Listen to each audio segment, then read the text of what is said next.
Asian cup বাছাই পর্বের পরের ম্যাচে অক্টোবরে হংকংয়ের মুখোমুখি হবে বাংলাদেশ। তবে তার আগে নিজেদের ঝালিয়ে নিতে ম্যাচ খেলতে চায় হামজা, সমিত, জামালরা।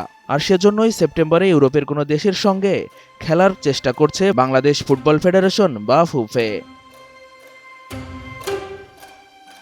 তবে ইউরোপের দলের সাথে খেলা এখনও নিশ্চিত না হলেও ইতোমধ্যে শ্রীলঙ্কার কাছ থেকে একটি বহুজাতিক টুর্নামেন্ট খেলার আমন্ত্রণ পেয়েছে বাংলাদেশ।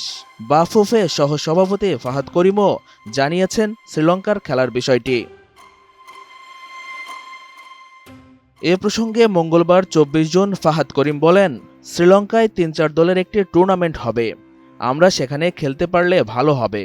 এক দলের সঙ্গে দুটি ম্যাচ খেলার চেয়ে দুটি আলাদা দলের বিপক্ষে খেলাটা আমাদের জন্য বেশি কাজে দেবে। এদিকে সেপ্টেম্বরে ম্যাচ খেলার জন্য ইউরোপের ৭টি দলকে প্রস্তাব পাঠিয়েছে বাফুফে। Faroe Islands, Lithuania, Moldova, Malta, Gibraltar, Liechtenstein ও সান মারিনোকে প্রস্তাব দেওয়া হলেও দেশগুলোর ব্যস্ততায় এখনও খেলা হবে কিনা তা নিশ্চিত নয়। তবে ইউরোপের দলগুলো না আসলেও বসে নেই বাফুফে, খুঁজছে বিকল্প। আপাতত চোখ এশিয়ার আফগানিস্তান, ইয়েমেন, চাইনিজ তাইপে।